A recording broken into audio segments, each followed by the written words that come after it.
નમસ્કાર, special Sundays ન્યૂઝમાં આપનું સ્વાગત છે.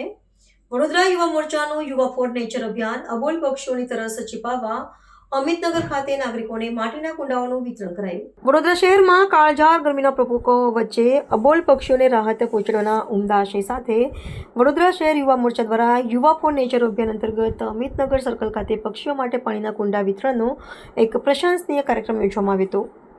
આ સેવાકીય પ્રકલ્પમાં શહેરના નાગરિકોને નિઃશુલ્ક જળપાત્રોનું વિતરણ કરવામાં આવ્યું હતું, જેથી તેઓ પોતાના ઘર આંગણે પક્ષીઓ માટે પીવાની વ્યવસ્થા કરી શકે.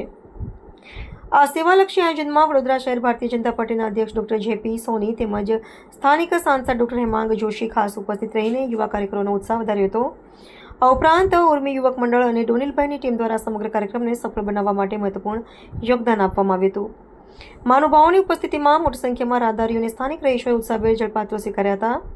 કાર્યક્રમ દરમિયાન ઉપસ્થિત નેતાઓ અને અગ્રણીઓએ શહેરીજનોને અપીલ કરતા જણાવ્યું હતું કે વર્તમાન સમયમાં જ્યારે તાપમાનનો પારો આસમાને પહોંચી રહ્યો છે, ત્યારે પર્યાવરણ અને અબોલ જીવોની રક્ષા કરવી આપણી નૈતિક ફરજ છે. તેઓએ દરેક નાગરિકને પોતાના ઘરના ધાબા, અગાસી કે આંગણામાં પક્ષીઓ માટે અચૂકપણે પાણીના કુંડા રાખવા અને નિયમિત રીતે તેમાં સ્વચ્છ જળ ભરવા માટે અનુરોધ કર્યો હતો.